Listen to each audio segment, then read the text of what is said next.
Olá, bem-vindos! Hoje a gente vai mergulhar de cabeça num assunto que tá na boca de todo mundo, né? Inteligência artificial generativa.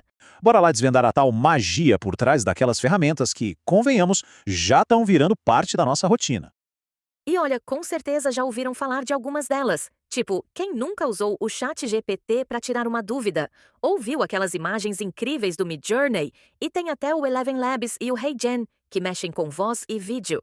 A verdade é que elas já estão por todo lado. E sério, parece mágica, né? A gente dá um comando e puf, aparece algo totalmente novo. Mas a pergunta de US$ 1 milhão é: como é que essa mágica toda funciona? O que é que está acontecendo por trás da cortina? Quer dizer, como é que uma máquina, um programa de computador, consegue entender o que a gente quer, sacar o contexto, as piadinhas, as nuances da nossa língua e criar uma coisa que faz sentido?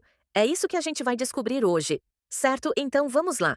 Para a gente entender como os modelos de hoje são tão espertos, a gente precisa dar um passinho para trás, fazer uma pequena viagem no tempo e ver de onde tudo isso veio.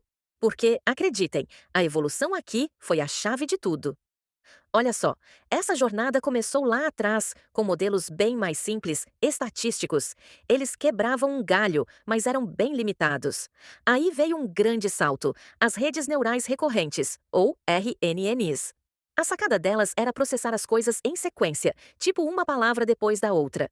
Foi um avanço enorme. Só que tinha um problemão: a memória delas era péssima. E é justamente essa falha que abre a porta para a grande estrela da nossa história, a arquitetura Transformer. E é aqui que o jogo vira. Prestem atenção. O problema das RNNs tinha um nome técnico, desvanecimento do gradiente.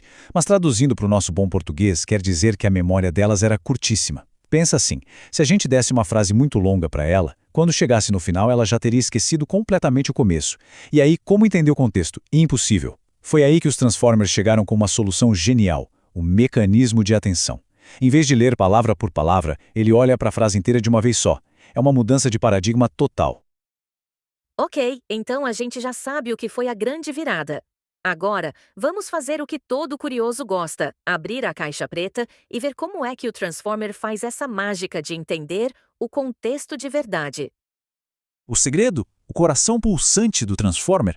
Esse tal de mecanismo de atenção. A melhor forma de imaginar isso é pensar num holofote. Para cada palavra que o modelo está analisando, ele usa esse holofote para iluminar as outras palavras da frase que são mais importantes para dar sentido àquela palavra específica. Simples e poderoso. E como é que isso funciona na prática? Bom, ele usa três pecinhas: a query, a key e o value. Parece complicado, mas a analogia da biblioteca é perfeita. Pensa assim: a query é a pergunta que a gente faz ao bibliotecário. As keys são as etiquetas em todos os livros da biblioteca, com o título, o autor, e os values são os livros em si, o conteúdo. O que o mecanismo faz é pegar na nossa query, na nossa pergunta, e comparar com todas as keys, todas as etiquetas, para ver quais livros são mais relevantes. Daí, ele entrega os values, ou seja, o conteúdo desses livros. Claro, o mecanismo de atenção é a estrela, mas ele não trabalha sozinho. Ele tem uma equipe de apoio. Tem as camadas de normalização, que são tipos engenheiros, que garantem que a construção do aprendizado não desmorone. Tem as camadas feed-forward, que fazem o trabalho pesado de processar a informação. E, no final, tem o mecanismo de saída, que é o tradutor, pegando todo aquele processamento complexo e transformando numa resposta que a gente entenda. Beleza, já entendemos a arquitetura, as peças do motor, mas como é que esse motor aprende a funcionar? Como é que ele fica inteligente? A resposta está no treino, e esse processo é tão, mas tão importante quanto o design da máquina. Então, o treino é um ciclo, com várias etapas. Primeiro passo: coleta de dados. E quando eu digo dados, eu quero dizer uma quantidade absurda. A internet inteira, basicamente. Livros, artigos, sites, tudo. Passo 2: pré-processamento. É a faxina. Tirar o lixo, organizar tudo bonitinho. Depois vem o treino pesado mesmo. É aqui que o modelo passa horas, dias, meses, aprendendo uma única tarefa: prever a próxima palavra numa frase. Parece simples, mas é assim que ele aprende a gramática, o contexto, tudo. A seguir, o ajuste fino, ou fine-tuning, onde ele é treinado para tarefas mais específicas. E por último, claro, a avaliação. testar, testar e testar para ver se ele tá bom mesmo. E tudo isso nos traz até hoje e, mais importante, para o que vem por aí. A velocidade com que essa tecnologia está evoluindo é impressionante, para dizer o mínimo. E isso, claro, abre portas para coisas incríveis, mas também acende um alerta gigante sobre responsabilidade. E se a gente olhar para o horizonte, já dá para ver algumas tendências bem claras. Primeiro, os modelos multimodais, ou seja, uma IA que não entende só texto, mas também imagem, áudio, tudo junto. Imagina as possibilidades.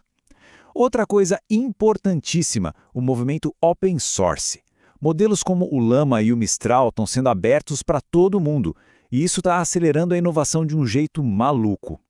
E, por fim, uma busca por eficiência.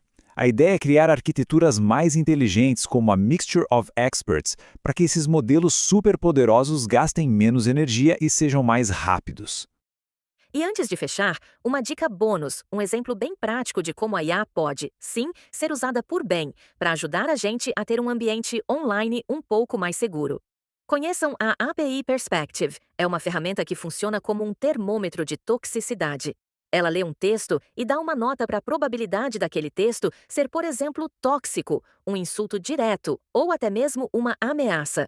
Pensa no poder disso para moderar comentários em fóruns e redes sociais automaticamente. É um exemplo muito legal de como essa tecnologia pode ajudar a criar conversas mais saudáveis na internet.